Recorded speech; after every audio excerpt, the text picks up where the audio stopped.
Hey guys, Ash here coming at you today in Clash of Clans with some Clash of Clans news for you guys. Meanwhile, I am totally clouding as we speak, so if you see some random editing where all of a sudden I'm MIA, it means I found a village. Don't think that's going to happen in the next 10 to 20 minutes, though.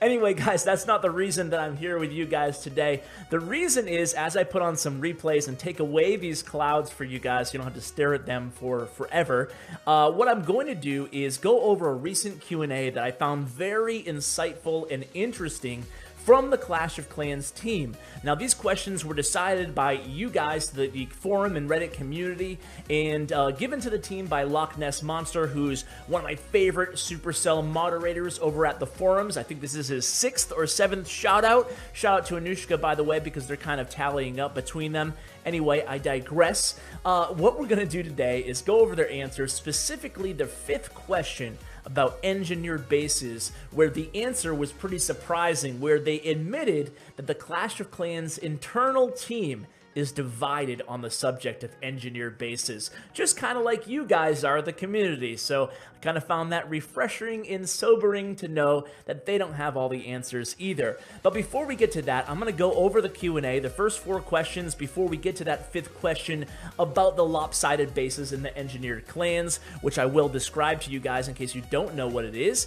And if you want to read along, I'll include a link for you guys. This did take place a day ago from this recording. So if you already read it, you can still watch. Hopefully I'll provide a little extra insight and we'll discuss these topics, and read along if you want to. So the link is below in the description. So let's get right to it. Question number 1. Is there any chance of including something like the clan chests that are in Clash Royale into Clash of Clans? And what are your long-term plans for events? So they refer to a previous answer given by Anushka on the forums 4 weeks ago. Here's a screenshot of that. And basically, on top of that, they say at this point, clan chest-like feature is not planned in Clash of Clans, but we talked about the possibility of running an event with similar mechanics to some extent. Not something that we're currently developing at the moment, though, as we are totally focused on pumping out a super awesome update. Ooh, I like the sound of that.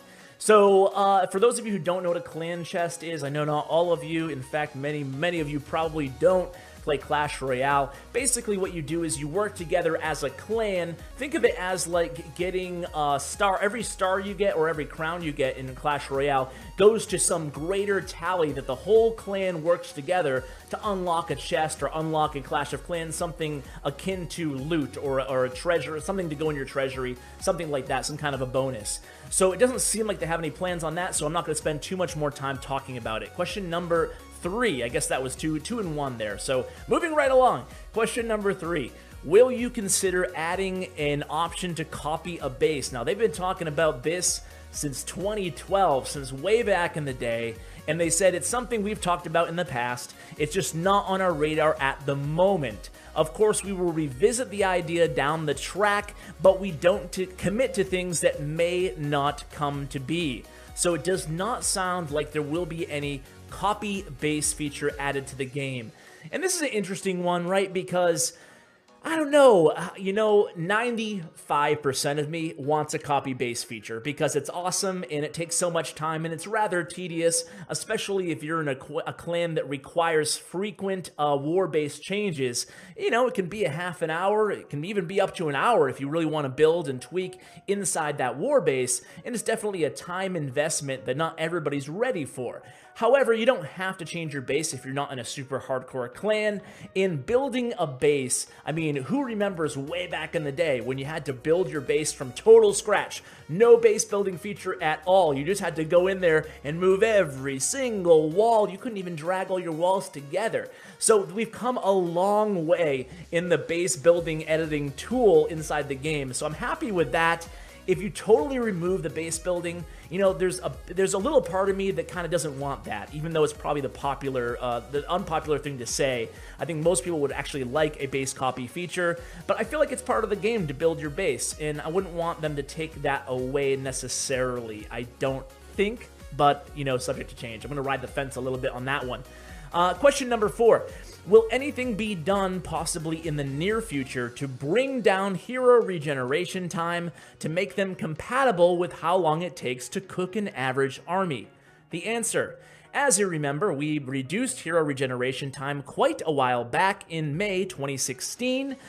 Training times feel overall much better in sync to us.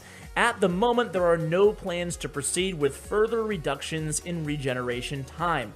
Okay, so another unpopular opinion. To me, it's pretty fair. I mean, think about it again. 2-3 years ago, it was like triple or 4 times what it is now. It was ridiculous in terms of hero regen time.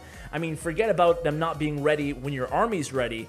Talk about 2 or 3 or 4 armies worth of cooking where your heroes are still, regenerating. So I'm happy that they continue to readjust things. It's much easier to train your troops now. Think back when 2011, when Town Hall 11 was introduced to the game, and just how different the game was. Even it's only been 6 months since we didn't have to click on our barracks anymore to individually train troops in each barracks and kind of make sure they all come out right. So I'm happy with a hero regeneration time. It would be nice if they were just very slightly reduced further. That way they would sync up better to the average army training time. But, that's also got to be a revenue question for Supercell, just to throw it all out there, right? I mean, that's got to be one of gemming heroes when they're upgrading, and just, people who are trophy pushing, or people who are more competitive, more hardcore, gemmer, aka gemmers like me.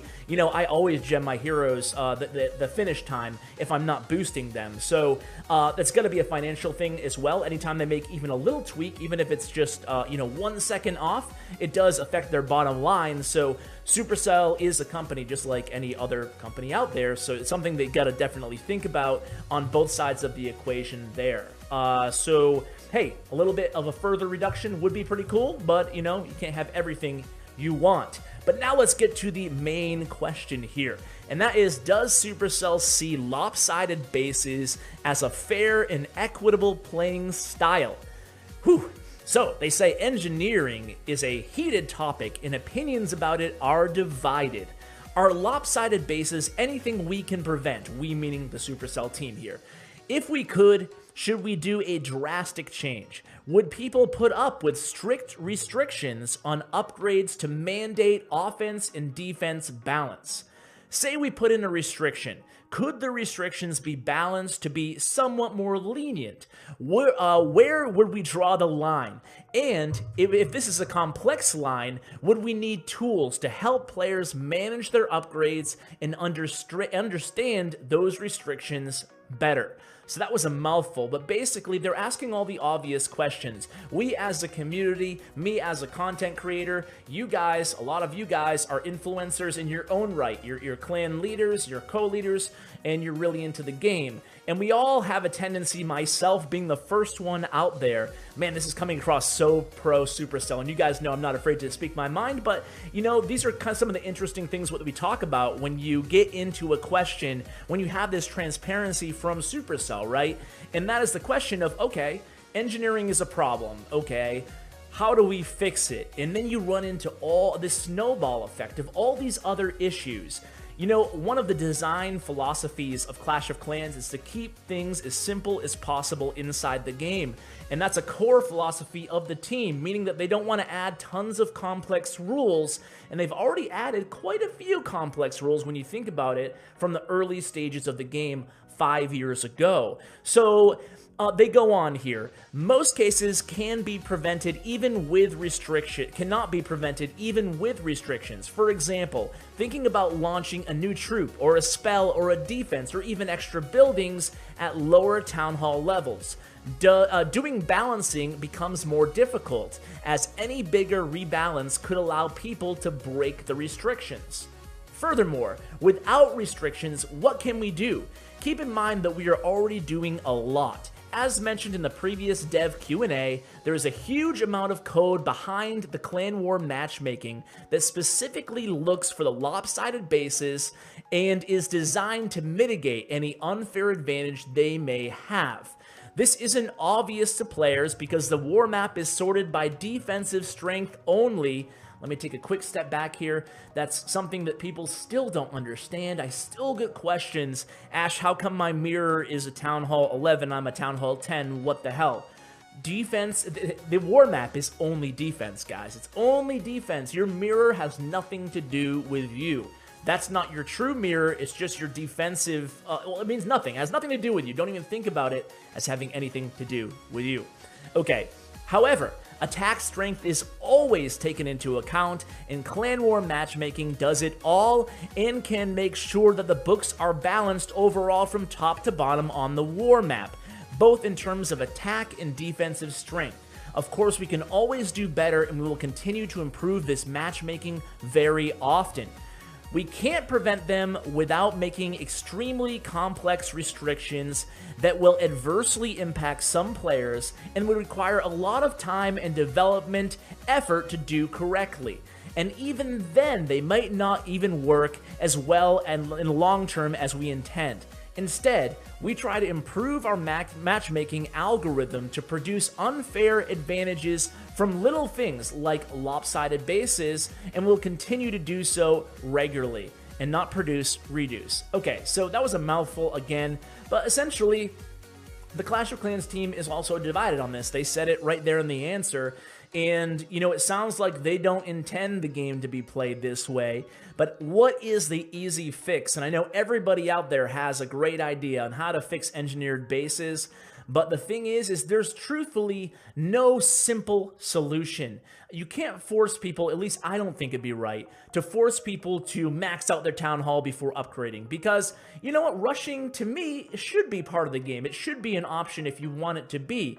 Maybe that you add a restriction, and this is where the more complex, elements come in, I guess, to this whole idea, is maybe you add a restriction that you can't go 2 Town Hall levels above your offense where you are defense or something like that. But then it becomes a little bit, not as sticky in terms of you'd have to have a tool in game that showed you where all your defenses were, and it gets a little clunky and complex, and it's just not, even if you understand it, even if all my viewers are smart people, so you would understand it, but hey, maybe the casual player doesn't want to understand it. You know, it's not a question of can, it's a question of do you want to invest the time to learn about, you can't upgrade your level 8 cannon until your level, whatever, 5 hogs until your level 7 cannon is upgraded. I mean, that becomes a little bit too complex for me, for the average player even too.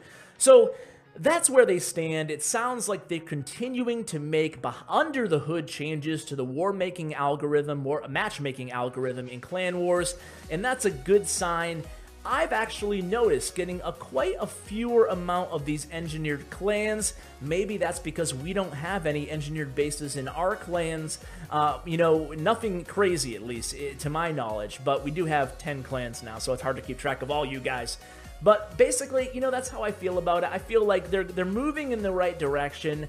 I feel like it might be getting a little bit better, and they say they're going to continue doing so. So, hey, cheers to that, and hopefully, of course, I still haven't found a base, by the way, guys. But hopefully we will see, a solution that works for everybody in the long term. And maybe the solution just is frequently adding these little small changes under the hood to the matchmaking algorithm. So guys, stay tuned for more information. I'm still like racking my brain over what this ship is. I want the ship, and I think it's going to be huge. I don't know anything else about it, and I hate teasing you guys, but I just have a feeling that the ship is going to be the next big thing in Clash of Clans. So guys, thanks so much for watching. I hope you enjoyed this video where we kind of review a Q&A, kind of give my thoughts. I'm curious to hear what you guys think about all the topics we discussed in today's video. Go ahead and drop me a line in the comments below. Thanks so much for watching, and as always, take care, guys.